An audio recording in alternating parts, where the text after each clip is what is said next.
Hey everyone, and welcome to another episode of whatever this podcast is still called, Movies Worth Seeing. Another episode of Movies Worth Seeing, and we're talking about the upcoming movies for 2025. Overall, we've just watched a whole bunch of trailers, and gotta say, some bangers, some absolute bangers. You know, it looks like we're going to have some great movies and also some terrible movies.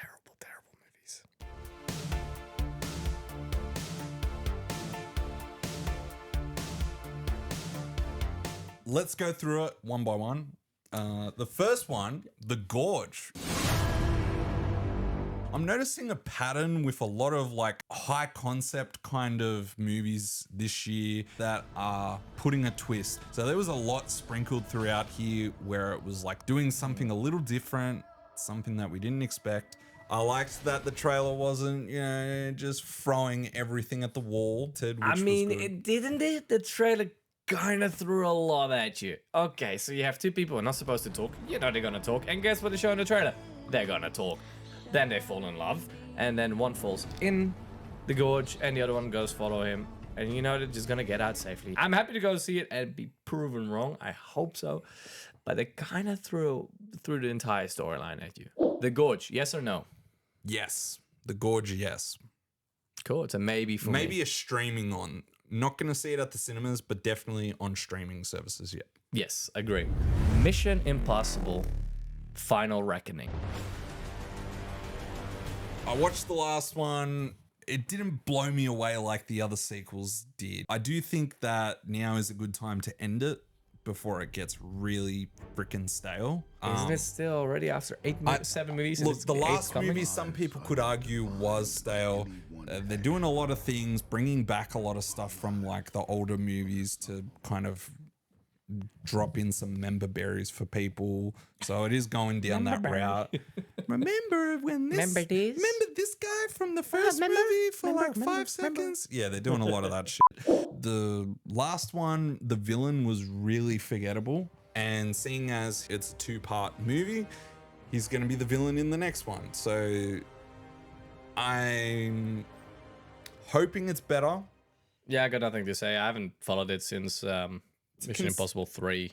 The trailer kind of looked good. I got to give him that. Imagine if the trailer was legit just Tom Cruise running and then it's like, coming this summer. Where's he running to? What's he running from? Is he running from something? Or is he chasing someone or are they chasing him? Find out. That's the whole franchise. A Mission Impossible Final Reckoning. Yes or no? That's an interesting one. Because of the cliffhanger from the previous film, I would go see it in the cinemas. Otherwise, if not for that, I would just wait for streaming. Yeah, I'm going to wait till one day I get to see number 4, 5, 6, and then 7. Robert Pattinson and Mickey 17. I liked this one. Another like interesting concept. So this concept reminded me of Edge of Tomorrow with Tom Cruise. Edge of Tomorrow is more kind of like a refurbished idea of Groundhog Day. Yeah. Whereas this, he doesn't live the same life. It's just he knows he's going to be cloned every time he dies. My first thought was like Groundhog Day and Edge of Tomorrow because I'm like, love those movies. They're great films. I'm really excited about this film because it's Robert Pattinson in this kind of interesting concept. I don't like you, but I'm you. I'm not you. I'm gonna kill you. Mickey 17, 100% watch it in the cinemas. Yeah. Absolutely looks amazing. I want to go for a good laugh and a good story and a thriller. Karate Kid. The sequel, apparently. And I thought it was going to be a reboot, but it's a sequel. And that I like. Karate Kid Legends, I'll be honest, get fucked, done. Cobra Kai was all right first couple of seasons, then it went downhill. I'm super glad we're not getting freaking Will Smith's son coming back. Thank God. Not back Thank to Jaden God. Smith. Oh, my God. So that's great. But, sorry, this franchise is overstaying its welcome. Not excited about. Don't care. Move on. Maybe in the background kind of movie. You know what I mean? Yeah, one day when it's on streaming. Death of a Unicorn. It's an A24 movie. It's got a great cast.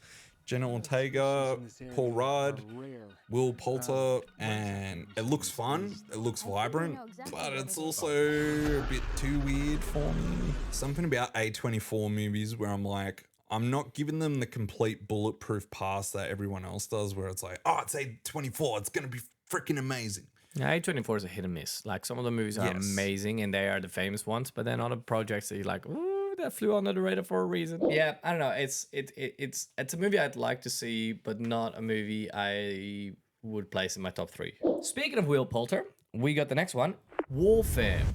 Kind of like a Civil War feel to it, which is the same creator, so that makes sense.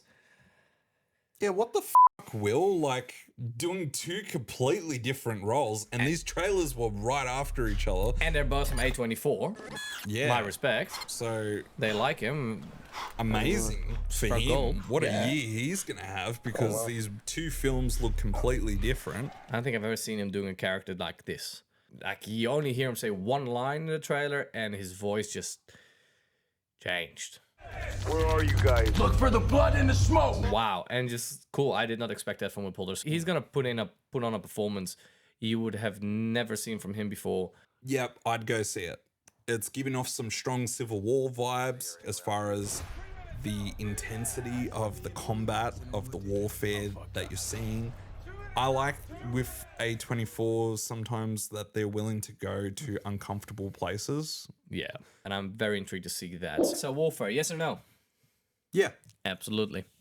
My childhood favorite, Lilo and Stitch. Fuck off. Get fucked. Fuck off, Disney. Not fucking wanting a bar of it. It feels like a cheap money grab, but I am intrigued. Disney, with the remake stuff, I'm sick of it. I don't care about it. Move on. Lilo and Stitch. Fuck off. So, Lilo and Stitch, yes or no? Fuck off. No. Okay. Not in cinema, maybe on streaming. Or never. Speaking of absolutely off, no thank you. Get out of here. Captain America, A Brave New World. So this trailer spoiled something as well. That was worst spoiler. terrible. Like, I don't know why you would spoil it. There was no reason to spoil it. I'm not gonna say it. But when I saw it, I was like, you're an idiot, whoever released this. Think of it this way. If you're interested in watching this movie and you have been lucky enough not to see the trailer, one thing that's well known, the Red Hulk is making an appearance.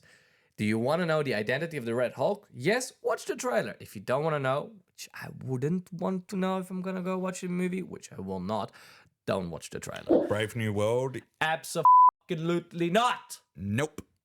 No. Can we just skip Thunderbolts and put it in the same category? Thunderbolts, absolutely not. What? Yeah, same as Thunderbolts, absolutely not. off. Same shit. John Wick Ballerina. Ooh, interesting. So Very.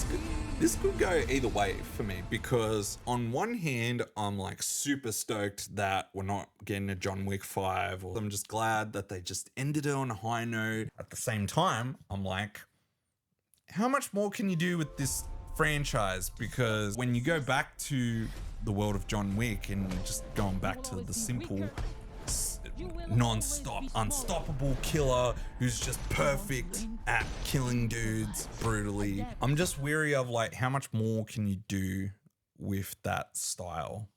Ian McShane is in it. That is the only reason I want to watch it. Sorry, I love Ian McShane. Like, since we watched Sexy Beast, and if you haven't seen it, watch the podcast we did on that last year.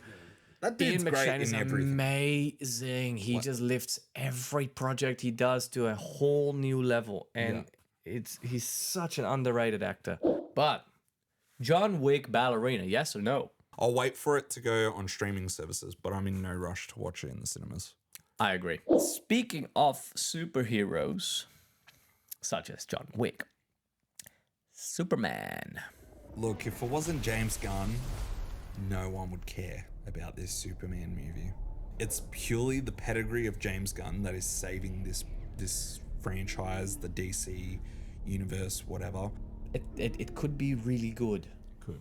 I think he could reignite DC a little bit after a few years of complete turmoil and disaster. So, Superman. Fuck off. No. No. Hell no. Ooh, okay. I was actually going to say yes. All right, you can Interesting. say yes, but I'm not saying yes. I'm saying yes just because David Cornswood is an amazing actor, but also under the new direction of James Gunn, it could be a very, very good movie. It could be a very shit movie. So I would say I would actually go see it. How to Train Your Dragon. The fact that they are staying true to the animation to the point where they're copying shots. It's just interesting. I want to see. You know what I want to see? DreamWorks, give me a real life Shrek. How about that? I don't know about that. Yeah, I'm saying it as a joke, dude. I don't know. You're putting ideas in my head right now. No. We don't really want a real life Shrek now. That would be stupid. The CGI would look It would look creepy. It would look like that Winnie the Pooh horror movie. Shrek is love. Shrek is life, man. So, How to Train Your Dragon, how to fucking milk a franchise. Yes or no? No, off. Maybe once it comes to streaming, not in cinema. Minecraft. Fuck off. Absolutely not. Fuck off, Jack Black. There's no words to describe how much of a no this is for me. Yeah. Now it's getting interesting. Not the professional, but the amateur. Loved this. This is exactly what I want. Started off interesting in that the trailer was showing this guy that everyone's just saying, you can't go for revenge. You're not a professional killer. And I was like, oh, is he going to just become a John Wick type character and all of a sudden start killing people flawlessly? But the movie was like, no, we're not going that route. I loved it. I can't wait to see this. I reckon Rami Malek will kill it. Watching this, I was like, cool, I have faith. No matter what this trailer is going to show me, Rami Malek is just going to carry this movie. And then we see Lawrence Fishburne. And I was like, yeah, I'm sold. That was the cherry on top for me. Cherry on top. So, The Amateur, yes or no? Hell yes. Yeah. Definitely day one. Stay tuned. Podcast will follow. Speaking of an absolute day one, yes, Novocaine. How you like Novocaine? It is you! I thought you'd be dead by now. Well, I'm not. It's Novocaine! Novocaine looks amazing. Love the premise that this guy doesn't know what the hell he's doing, is a complete underdog, but is forced to take down the bad guys. There was a lot of creative jokes with just the way he fights and all the dumb things he'll do just like off the cuff instinctually without thinking about the pain associated with it. Oh, no, stop it. Wow, that hurt. Novocaine, yes or no? 100% day one, watching it, VIP in the cinema. Stay tuned. We'll be back with a full podcast for Novocaine. So an absolute yeah. Stay tuned for part 2.